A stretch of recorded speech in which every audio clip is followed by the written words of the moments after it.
마태복음 21장 1절부터 11절 말씀까지입니다.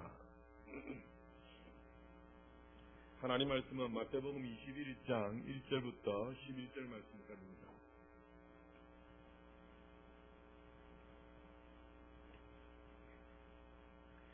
신약성경 34쪽 마태복음 21장 1절부터 11절 말씀까지 제가 봉독해드리겠습니다. 그들이 예루살렘에 가까이 가서 감람산 벳박에 이르렀을 때에 예수께서 두 제자를 보내시며 이르시되 너희는 맞은편 마을로 가라. 그리하면 곧 매인 나귀와 나귀 새끼가 함께 있는 것을 보리니 풀어 내게로 끌고 오라. 만일 누가 무슨 말을 하거든 주가 쓰시겠다 하라. 그리하면 즉시 보내리라 하시니 이는 선지자를 통하여 하신 말씀을 이루려 하심이라. 일렀으되 시온 딸에게 이르기를 내 왕이 내게 임하나니 그는 겸손하여 나귀 곧 멍에 매는 짐승의 새끼를 샀도다 하라 하였느니라. 제자들이 가서 예수께서 명하신 대로 하여 나귀와 나귀 새끼를 끌고 와서 자기들의 겉옷을 그 위에 얹으매 예수께서 그 위에 타시니 무리의 대다수는 그들의 겉옷을 길에 펴고 다른 이들은 나뭇가지를 베어 길에 펴고 앞에서 가고 뒤에서 따르는 무리가 소리 높여 이르되 호산나 다윗의 자손이여 찬송하리로다. 주의 이름으로 오시는 이여 가장 높은 곳에서 호산나 하더라. 예수께서 예루살렘에 들어가시니 온 성이 소동하여 이르되 이는 누구냐 하거늘 무리가 이르되 갈릴리 나사렛에서 나온 선지자 예수라 하니라. 아멘. 오늘은 종려주일로 지키게 됩니다. 종려주일이라는 것은 오늘 읽은 본문의 말씀도 있습니다만 예수님께서 나귀를 타고 이제 예루살렘에 입성하시게 됩니다. 그리할 때 많은 사람들이 종려나무 가지를 들고 대대적인 환영을 하는 날을 기념하여서 지키는 제기로 종려주일이다 이렇게 말을 합니다. 다른 말로는 예전에는 이렇게 했죠. 고난주일이다 이렇게 했습니다. 주님이 고난받으시는 인생에 있어서 제일 마지막 한 주간을 고통당하시고 고난당하시고 죽으시기 위하여서 가시는 그 엄청난 사건 앞에 우리가 주님의 그 마음을 묵상하며 주님을 생각하며 고난주간을 시작하는 주일에 대하여서 고난주일이다 이렇게 말씀을 하기도 했습니다. 우리 주님이 분명히 아실 것입니다. 이제 며칠 후면 4일이 지나고 나면 본인이 십자가에 달려 돌아가실 것을 분명히 아십니다. 그리고 지금 종려나무 가지를 들고 대대적으로 환영하는 그런 사람들이 곧 예수님을 반역하여서 자신을 십자가에 메어놓게 할 그 사람인 것을 알 수 있을 것입니다. 그러함에도 여러분 주님의 마음이 헤아려 주십니까? 주께서 주님의 예루살렘을 입성하시는 그 주님의 마음, 제가 이 고난주간 그리고 종려주일 지나면서 제게 주님의 마음이 없는 것에 대해서 주님의 사랑이 없는 것에 대해서 회개하면서 도대체 주님은 어떤 마음으로 죽으실 것을도 아시고 또 자기를 십자가에 내놓을 그렇게 화나던 사람이 한순간에 바뀌어져서 원수같이 할 일도 아시면서 그렇게 들어가신 주님의 마음, 제게 없는 것을 발견하고 주님 앞에 회개하면서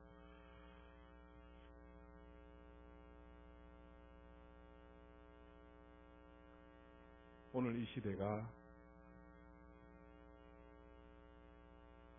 주님을 믿는다면서도 주님의 마음이 없고 주님을 사랑한다면서도 주님을 사랑하는 그 마음이 없는 것에 대해서 회개하면서 과연 우리도 우리 교회도 우리 모든 성도들도 주님의 마음, 주님의 사랑이 충만했으면 좋겠다 이런 마음으로 설교를 준비하게 되었습니다.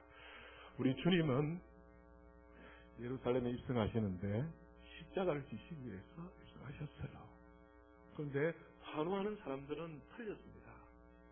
자기가 지금 로마의 식민지로 있어서 민족을 해방시켜 주시기를 원하였고 기적을 베풀어 주기를 3년 공생애 동안 3년 반의 공생애 동안 그렇게 많은 이적을 베풀어 주셨던 것처럼 예루살렘에 들어와서 그렇게 해주시기를 바라였지만 주님의 결국은 우리 인생들을 향하신 우리를 구원하기 위하여서 십자가에 죽으시러 오셨던 이 주님의 놀라우신 사랑 앞에, 주님의 마음 앞에 우리가 다시 한번 자신을 돌아보고 주님을 늘 생각하겠지만 이 고난주간을 통하여서 주님을 더 생각하시고 주님의 마음을 우리 마음속에 가지셔서 주 오시는 그날까지 주님 앞에 충성하시는 우리 모두가 다 되실 수 있기를 주님의 이름으로 축복합니다.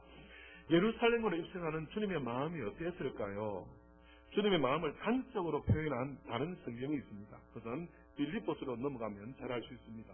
빌립보서로 한번 넘어가도록 하겠습니다. 빌립보서 2장에 보시면 5절 말씀에 너희 안에 이 마음을 품으라 곧 그리스도 예수의 마음이니 라고 말씀하고 있습니다. 원문에는 5절에 너희 안에 이 마음을 품으라 할 때 마음이 없습니다. 원문을 해석하여 말씀드리면 너희 안에 이 마음을 품으라 이 말은 중요하게 여기라, 추구하는 삶을 살라 이 말입니다. 너희 안에 이 마음을 품으라 곧 그리스도 예수의 마음인데, 그리스도 예수의 마음을 어떻게 해요? 중요하게 여기고 그리스도 예수의 마음으로 삶을 추구하라라고 말씀하시는 것이 원문의 내용입니다. 그리스도 안에 있는 저와 여러분들이, 예수 그리스도를 믿는 저와 여러분들이 어떤 삶을 추구하고 어떻게 생활해야 되느냐, 바로 우리 안에 그리스도의 마음이 중요하게 자리 잡고 그리스도의 마음으로 세상살이를, 삶을 살아가야 한다라고 말씀하는 것입니다. 이것을 좀 다르게 표현해 볼까요? 여러분, 하나님의 백성이면 하나님의 백성답게 살아야 된다라고 말씀하는 겁니다. 예수 그리스도의 마음과 자세가 우리의 삶을 온통 지배하도록 해야 된다 하는 말이 너희 안에 이 마음을 품어라 라는 말씀입니다. 예수 그리스도를 믿으시면 아멘 합시다. 예수 그리스도를 믿는 저와 여러분들이 삶 가운데에 예수 그리스도의 마음과 정신이 온통 우리의 삶을 지배할 수 있도록 그렇게 우리의 마음을, 우리의 생각을 들여서 우리의 삶을 살아가야 된다라고 말씀하는 것입니다. 그래서 예수 그리스도께서 중요하게 생각하는 것을 우리도 중요하게 생각하고, 예수님께서 소중하게 생각하는 것을 우리도 소중하게 생각하면서 비록 세상 가운데 살아가고 있지만 그렇게 살아가야 된다라고 말씀하는 것입니다. 사랑하는 여러분, 우리는 예수님과 다르지 않습니까?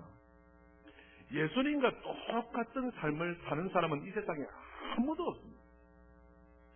하지만 예수 그리스도를 믿는 저와 여러분들은 예수 그리스도님과 같이 똑같은 삶을 살 수는 없지만 그분의 마음과 정신만큼은 우리의 마음에 새기고 그렇게 살아가야 한다라는 말입니다. 우리가 예수님처럼 사역을 할 수 없다고 핑계는 할 수 있습니다. 그러나 사역은 할 수 없다 할지라도 그 마음과 정신은 닮아갈 수 있지 않느냐라는 사실입니다.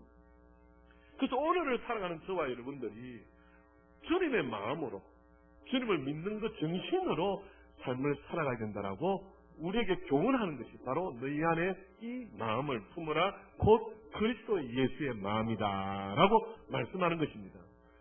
어떤 사람이 행동을 하는데 행동하는 것이 중요한 것이 아니라 그 행동하는 정신과 마음이 중요하다라고 말씀하고 있지 않느냐는 것입니다. 그래서 그 어떤 정신, 바로 주님의 마음으로, 주님의 정신으로 살아가야 하는 것이 바로 예수를 믿는 저와 여러분의 삶이다라는 것을 교훈해주고 있는 것이죠. 마태복음 11장에 보면 수고하고 무거운 짐진 자들아 다 내게로 오라, 내가 내게 힘을 주리라 라고 말씀합니다. 그러면서 주님이 하시는 말씀이 나는 마음이 어떻게 해요? 온유하고 겸손하니 나의 멍에를 베고 이 예수의 마음, 온유하고 겸손한 마음을 어떻게 하라요? 배우라. 그리하면 내가 뭘 얻으리라요? 힘을 얻으리라.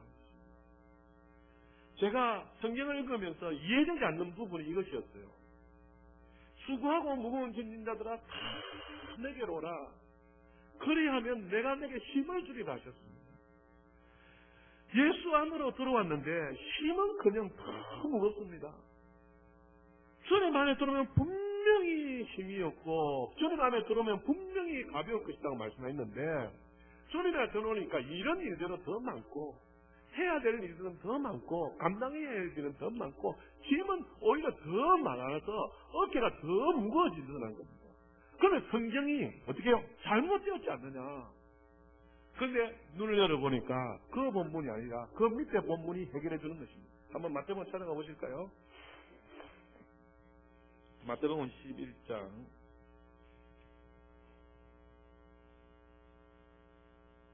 28절 보시면 수고하고 무거운 짐진 자들아 다 내게로 오라. 내가 너희를 쉬게 하리라. 29절 같이 읽읍시다. 시작. 나는 마음이 온유하고 겸손하니 나의 멍에를 빼고 내게 배우라. 그리하면 너희 마음이 쉼을 얻으리니. 이렇게 말씀하는 겁니다. 그래서 사랑하는 여러분, 수고하고 무거운 짐, 힘을 넣게 하시는 분이 주님이신데 어떻게 하면 되느냐. 나는 마음이 온유하고 겸손하니 나의 멍에를 빼고 이것을 어떻게 해요? 배우라라고 말씀합니다.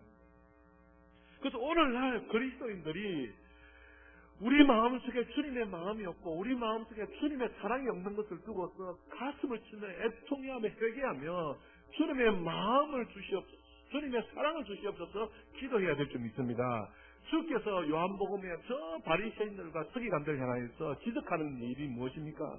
하나님 말씀도 너무나도 잘 압니다. 율법대로 삶을 얼마나 정성스럽게 산지 모릅니다. 그런 바리새인과 서기관들을 향해서 주님이 지적하는 것이 너희 안에 다만 하나님의 사랑이 없는 것이 문제다라고 이야기합니다. 오늘날 우리도 마찬가지입니다. 예수 그리스도를 믿는 저와 여러분들이 왜 무거운 짐을 지고 가느냐? 우리에게 뭐가 없다고요? 주님의 마음이 없다는 거예요. 주님의 마음이. 내 마음은 온유하고 겸손하니 나의 멍에를 메고 내게 배우라. 그리하면 내가 힘을 얻으리라 말씀합니다. 사랑하는 여러분, 이제부터 우리의 기도가 바뀌어야 될 줄 믿습니다.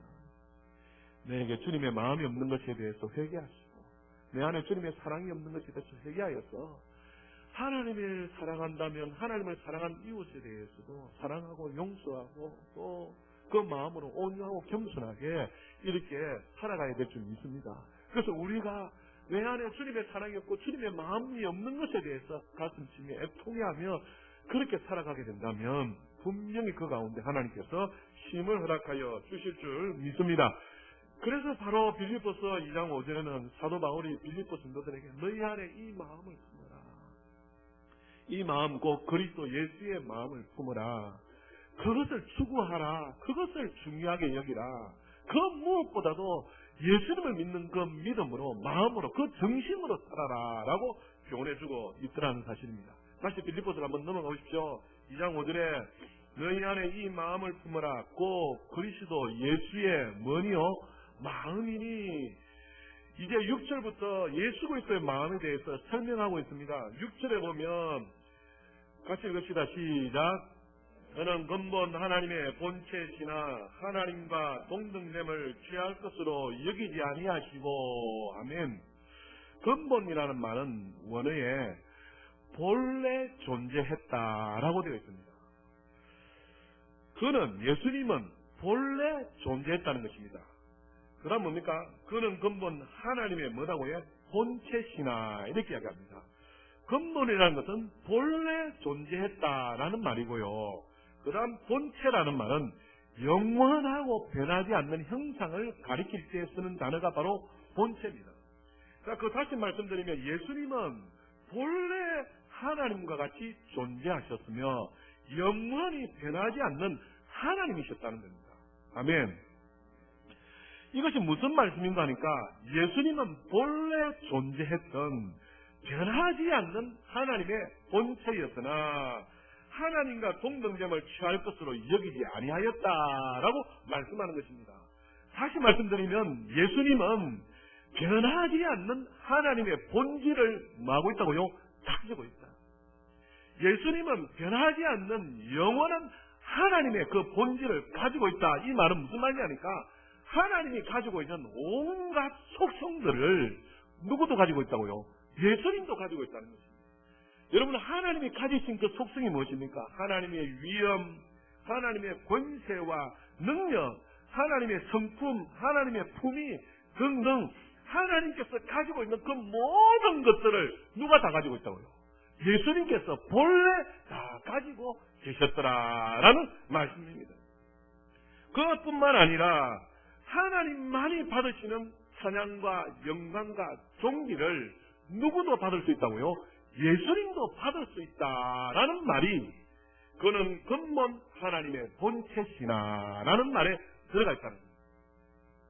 그래서 우리 예수님은 하나님께서 원래 가지고 계셨던 위엄과 권세와 능력과 속성과 품위들과 뿐만 아니라 하나님만이 받으실 만한 찬양과 존귀와 영광을 누구도 받을 수 있다고요?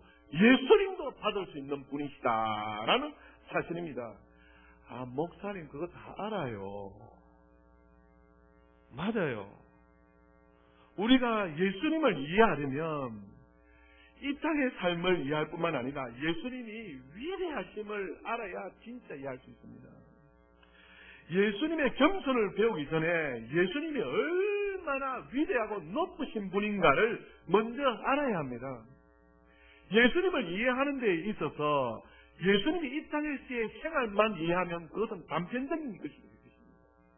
예수님을 진짜 이해한다면 이 땅에서의 삶뿐만 아니라 저 하늘나라에서의 어떠한 분이었는가를 아는 것이 진짜 주님을 이해하는 것이요 주님의 마음을 아는 것이다 라는 사실입니다. 예수님이 말구유에 태어나시기 전에 우리 예수님은 어디에 계셨다고요? 하늘에 계셨고 그 하늘에서 하나님과 영원한 본체로 하나님의 위엄과 능력과 권세와 속성과 품위를 다 가지고 계셨던 분이 누구시다고요? 예수님이시다. 하나님만의 찬양과 영광과 존귀를 받으셔야 되는데 그것도 받으실 분이 누구셨다고요? 예수님이셨다는 것입니다. 그 예수께서 그 위대하신 예수님께서 더 이상 낮아질 수 없는 사람의 모양으로 어떻게 해요? 오셨다. 그것이 주님의 마음이다 라는 것입니다. 다시 한번 6절의 말씀을 보십시오. 그는 근본 하나님의 본체시나 하나님과 동등됨을 취할 것으로 여기지 아니하시고 라고 말씀합니다. 이 하나님과 동등됨을 취할 것으로 여기지 아니하시고 이 말은 조금 전에 말씀드린 것처럼 하나님께서는 위엄과 권세와 능력과 품성과 속성들을 다 가지고 계십니다. 그 다 가지고 계신 분이 또한 누구시다고요? 예수님이시다. 하나님만 영광과 찬양과 존귀를 받으셔야 되는데 또 받으실 분이 있는데 그분이 누구시다고요? 예수님이시다는 것입니다.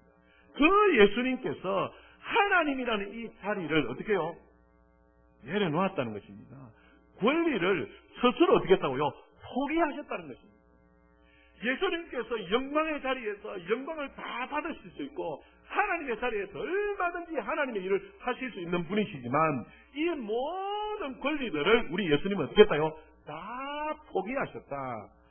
자기를 비워서 종의 형체를 가지고 사람의 모양으로 오셨다라는 사실입니다. 이것이 주님의 마음입니다. 조금 더 여러분 이해를 돕기 위해서 말씀드릴까요? 하나님이라는 자리를 통하여서 뭔가 이익이 되는 것, 하나님이라는 그 자리에서 영광을 얻는 것, 그것을 포기했다는 것입니다. 다시 말씀드리면 하나님의 자리에 앉아서 영광과 찬양과 존귀를 다 받을 수 있는 분임에도 불구하고 그 자리를 고집하고 집착하지 아니하고 포기했다, 내려놓았다라는 사실입니다. 여러분, 우리에게 적용을 해볼까요? 우리가 하나님을 믿는다면서 우리에게 닥쳐올 이익이라든지 우리에게 닥쳐올 영광이라든지 우리가 받을 존귀라든지 이것 사랑하는 여러분, 만약에 있다면 내려놓을 사람이 어디 있겠어요? 그래서 현대의 성경에는 이렇게 표현하고 있습니다. 그리스도께서는 하나님이시면서도 하나님으로서의 권리를 요구하거나 거기에 집착했다 안 했다요? 하지 아니하였다라고 말씀합니다.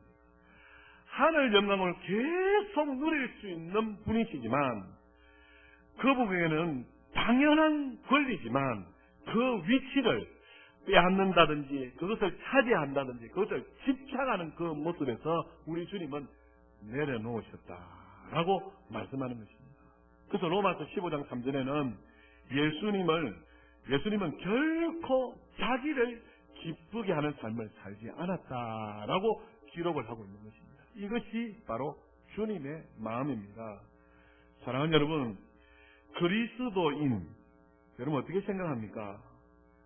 예수 믿는 그리스도인, 이 그리스도인의 마음에는 당연히 내 것이기 때문에 내가 누릴 수 있음에도 불구하고 하늘의 영광과 교회의 성장과 지체들의 회복을 위하여 포기할 줄 아는 그 마음이 바로 주님의 마음. 주님은 하나님으로서 당연히 누리고 당연히 내 것이라고 주장하면서 그렇게 살아가셔도 될 분이시지만 그 당연한 것조차도 어떻게 해요? 내려놓고 그 권리를 포기하신 분이 바로 누구시다고요? 주님이시다. 그 주님의 마음이 바로 누구의 마음이 된다고요? 그래서 그리스도인이라면 우리가 당연히 내 것이라고 주장하며 내가 누릴 만한 것이 있다 할지라도 하나님의 영광과 교회와 이웃을 위하여서 그 권리조차도 내려놓는 것이 바로 예수를 믿는 그리스도인의 마음이 되어야 된다라고 말씀합니다. 그래서 그리스도인들은 우리는 자기만을 기쁘게 하는 자가 되어서는 결단코 돼요. 다른 영혼들을 위해서 쉽고 안락하고 향락적인 삶조차도 내가 당연히 누릴 만한 것이 있다 할지라도 그것에 대해서 절제하며 그 권리에 대해서 포기하며 오히려 하나님과 이웃을 위해서 살아가는 삶이 누구의 삶이다요? 그리스도인의 삶이다 라고 말씀하는 것입니다. 사랑하는 여러분, 그리스도와 똑같은 삶은 살 수 없습니다. 하지만 그리스도인의 마음으로 주님의 마음으로는 살아가야 되는 것이 그리스도인인 줄 믿습니다. 지금 저와 여러분이 혹시 움켜쥐고 있는 것이 있습니까? 그것조차도 하나님과 이웃을 위해서 포기할 수 있는 그 마음, 그것이 바로 주님의 마음이다 라고 우리에게 가르쳐줍니다. 그래서 사도 바울은 빌립보서 3장 7절에 말씀하셨죠. 자기가 유익하게 생각했던 그 모든 것들은 뭘로 여겼다요? 배설물로 여겼다라고 그가 위대한 고백을 하고 있습니다. 이것이 예수님을 만난 진정한 그리스도인의 모습이 되어야 될 줄 믿습니다. 그것이 6절이 그것을 말씀하고 있고 이제 7절을 다시 또 보시면 6절부터 보실게요. 그는 근본 하나님의 본체시나 하나님과 동등됨을 취할 것으로 여기지 아니하시고 7절에 오히려 뭐랍니까? 자기를 비워 종의 형체를 가지사 사람들과 같이 되셨고 라고 이야기합니다. 원문에는 이렇게 되어 있어요. 예수님이 종의 형체를 가져 사람들과 같이 되시기 위하여 자기를 뭐 했다요? 비웠다라고 해요. 순서가 어떻게 해요? 바뀌어졌습니다. 그러면서 자기를 비운 것에 대하여서 어떻게 하고 있다고요? 강조하고 있는 것이 7절의 본문입니다. 그래서 예수님은 오히려 종의 형체를 가져서 사람들과 같이 되심은 자기를 뭐 했다요? 비웠다. 그렇게 표현하고 있는 것이 원문입니다. 그래서 그 누구도 버리려 하지 않는 모든 능력과 영광과 특권을 여러분 누가 버릴 수 있겠어요? 하지만 예수님은 뭐 했다요? 버리셨어요.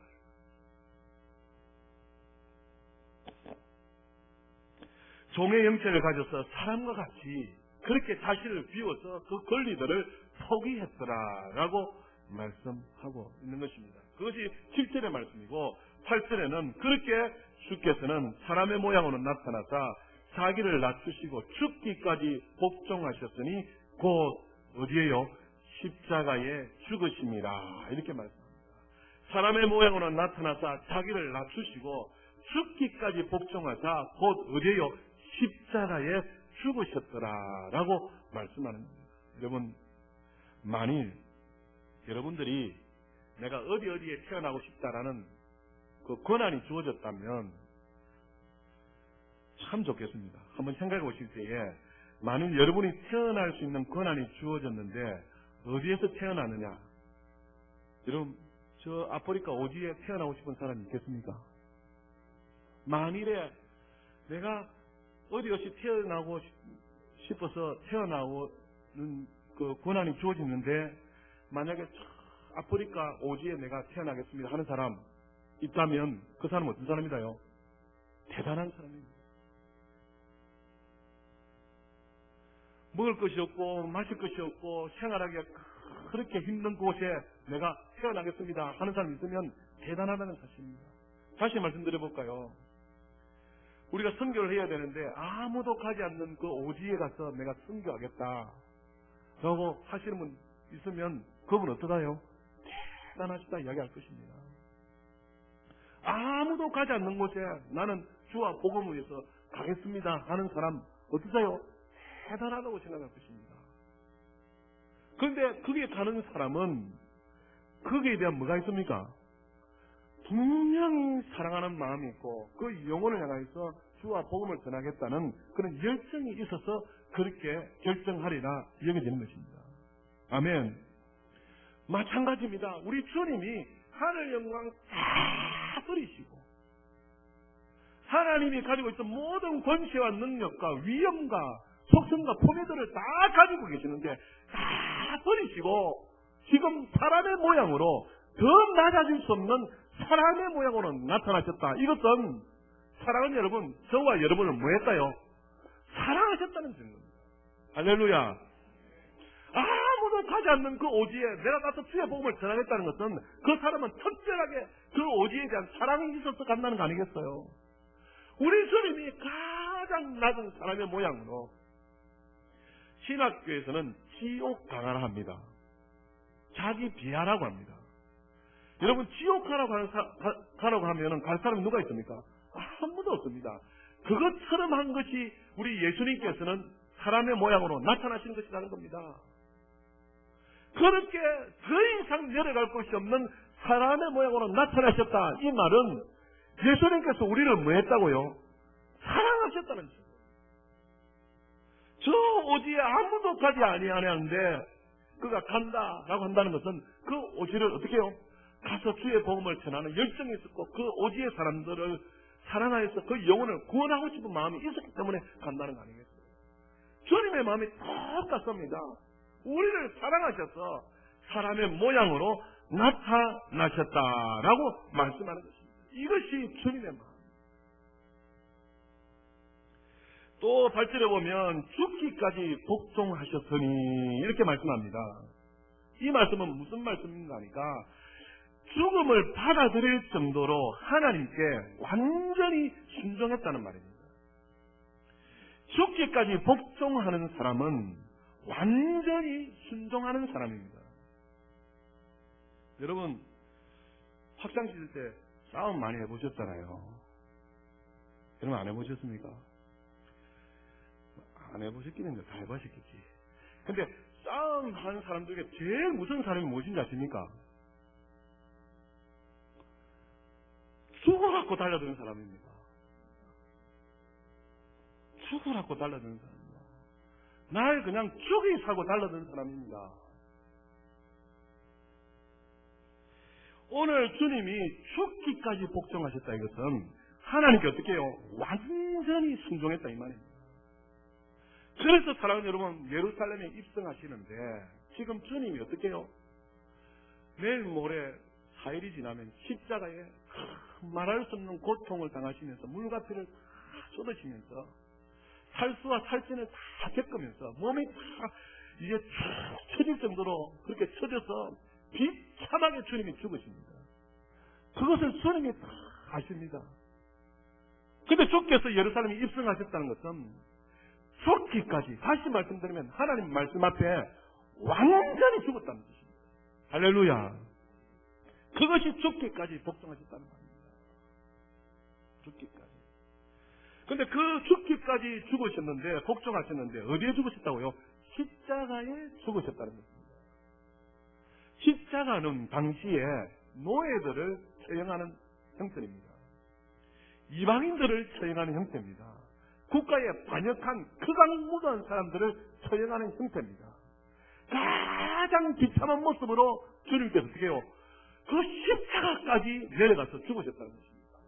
하나님께 완전히 죽었다는 이 말입니다. 하나님께 완전히 죽었다. 그래서 이 십자가 형태는 가장 잔인한 죽음인데 그 죽음을 어떻게 해요? 주께서 짊어지셨다. 하나님께 완전히 죽었다. 여러분, 유대인들이 십자가 형태를 무서워하는 이유는 그 십자가 형태는 무섭기도 하겠고 잔인하겠어서 무서워도 하겠지만 무엇 때문에 무서워하시는지 압니까? 유대인들은 누구를 믿는다 다칭요? 하나님을 믿는다고 생각해요. 그런데 성경에 나무에 달린 자마다 누구께 저주받았다고요? 하나님께 저주받았다 해서 이 유대인들은 십자가 형태를 가장 무서워한 겁니다. 여러분, 우리도 마찬가지잖아요. 우리 하나님께 저주받았다. 이것은 사람에게 눈치를 보고 사람이 아니라 뭐 다른 어떤 것보다도 가장 힘든 우리의 마음일 줄 믿습니다. 유대인들이 그랬다는 것입니다. 하나님을 믿는다면서도 십자가 형태를 극악무도하고 잔인한 자가 받는 형태이지만 그 무엇보다도 내가 하나님께 저주를 받았다. 이것이 가장 무섭기 때문에 십자가 형태를 무서웠다고 이야기한다는 것입니다. 그런데 우리 주님은 그렇게 유대인들도 하나님께 저주받았다는 그 십자가 형태를 어떻게 해요? 친히 짊어지셔서 완전히 주님께 하나님께 복종했더라. 죽기까지 복종했더라 라고 말씀합니다. 자, 이제 마태복음 21장을 넘어갑시다. 이것이 주님의 마음인데 주님께서 21장에 예루살렘으로 이제 입성하십니다. 예루살렘에 입성하시는데 감난산 벳바게에 이르를 때에 예수님께서 두 제자를 불러서 저 맞은편 마을로 들어가라. 그리하면 매인 나귀와 나귀 새끼가 있을 것이니 그것을 나에게 끌고 오라라고 말씀합니다. 주님은 지금 내일 모레면 죽을 것을 아십니다. 그럼에도 불구하고 완전히 하나님께 죽기까지 복종했는데 무엇을 지금 이룬다고요? 구약에 스가랴서 9장 9절에 있는 말씀을 지금 이루십니다. 이것이 주님의 마음입니다. 지금 만일 내가 죽을 형편이 되었는데 하나님의 말씀에 생각한다. 그 대단한 순간입니다. 그 대단한 순간. 내가 어려운 환경 가운데 지금 제가 죽을 맛인데 그럼에도 불구하고 주님의 말씀이 생각나고 주님의 마음이 읽어진다면 그 성도 진짜 대단한 성도입니다. 그거는 분명히 하나님께서 역전시켜 주시고 분명히 하나님께서 살아 역사해 주실 수 있습니다. 우리 주님이 지금 죽으로 입성하십니다. 죽으로 입성하는 가운데도 뭐 생각한다고요? 하나님이 말씀하셨지. 그래서 그 말씀을 이루시기 위하여서 제자를 맞은편에 보내는 겁니다. 그래서 나귀 새끼를 끌고 오라는 겁니다. 그래서 그 나귀 새끼를 타고 지금 예루살렘에 뜨거득 입성하는데 지금 옆에 있는 사람들이 종려나무 가지를 들고 환호성을 합니다. 종려나무라는 것은 번성을 뜻합니다. 번영을 뜻합니다. 부여를 뜻합니다. 풍성함을 뜻합니다. 그 종려나무를 가지고 들고 환호합니다. 주님은 아십니다. 이 사람들이 지금 환호하더라도 며칠들만 지나가면 저들이 나를 칠 것을 준비하죠. 그럼에도 불구하고 아무 말씀하지 아니하고 뭡니까? 그렇게 입성하여 가고 계시더라 라는 사실입니다. 오늘 요지는 사랑하는 여러분, 우리가 주님의 마음입니다. 우리에게도 뭐요? 주님의 마음. 내가 주님과 똑같은 삶은 살지 못한다 할지라도 주님이 가지셨던 그 마음 우리가 본받을 수 있잖아요. 주님의 그 정신을 우리가 본받을 수 있잖아요. 그 주님의 마음과 그 주님의 정신과 그 주님의 생각으로 우리의 삶을 어떻게 해요? 추구해야 된다는 겁니다. 그것이 누구다고요? 그리스도입니다. 그리스도인. 저와 여러분들이 예수를 믿는다면서 겉으로는 예수를 믿는데 속으로는 예수를 믿지 않는다면, 우리의 말은 예수를 믿는데 행동은 믿지 않는다면 우리의 신앙생활이 어떻겠느냐.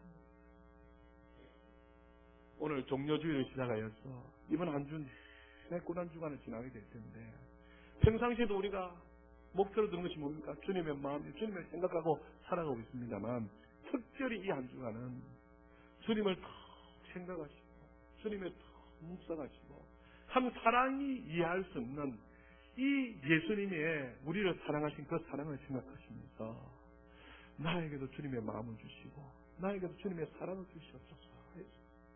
주님 앞에 은혜를 구하시는 저와 여러분 다 되실 수 있기를 주님의 이름으로 축복합니다. 이 세상은 지금 영적으로 암흑한 시대에 살아가고 있습니다. 영적인 것을 사모하지도 않고 예수 믿는다면서도 거칠애로 살아가고 있습니다. 예수 믿는 사람들의 손가락질을 받고 살아가고 있습니다. 예수 믿는 사람들을 보고서는 예수 믿으려 하지 않습니다. 이런 시대에 우리가 어떤 삶을 살아야 되겠느냐? 주님의 마음으로, 주님의 정신으로 삶을 살아가시고 주님의 마음이 중요하다는 것을 인식하셔서 그렇게 우리의 삶을 열어가시는 저와 여러분 다 되실 수 있기를 주님의 이름으로 축복합니다. 그래서 그 무엇보다도 내 마음에 주님의 마음이 없는 것에 대해서 가슴 애통해하며 내 마음에 주님의 마음이 없는 것에 대해서 회개하십니다. 하나님, 나에게도 주님의 마음을 주시고 주님의 사랑을 주셔서 주님처럼 주님이 소중하게 여기는 것에 소중하게, 주님이 중요하게 여기는 것에 대해서 중요하게 그렇게 살아갈 수 있도록 하나님 축복하여 주시옵소서. 내게 주님의 마음을 주시옵소서. 이렇게 한 주간을 살아가시는 저와 여러분 다 되실 수 있기를 거룩하신 주 예수 이름으로 축복합니다. 이번 한 주는 주님이 철저하게 고난받기 위해서 걸으신 그 길입니다. 그 길에 주님의 마음으로 주님과 함께 동행하시는 귀한 시간들 될 수 있기를 주님의 이름으로 축복합니다. 기도하겠습니다. 살아계신 하나님 아버지, 이 세상에 예수 그리스도를 보내주시는데 하늘 영광 다 버리시고 더 이상 낮아질 수 없는 사람의 모양으로 이 땅에 오셔서 우리를 위해서 고난당하시고 고통당하시고 십자가 지신 주님의 마음, 주님의 생각하기를 소망합니다. 우리가 주님의 그 은혜로 예수 믿어 하나님의 자녀가 되었는데 예수 믿고 난 이후에 우리의 삶은 저 바리새인과 서기관처럼 주님의 마음이 없습니다. 주님의 사랑이 없습니다.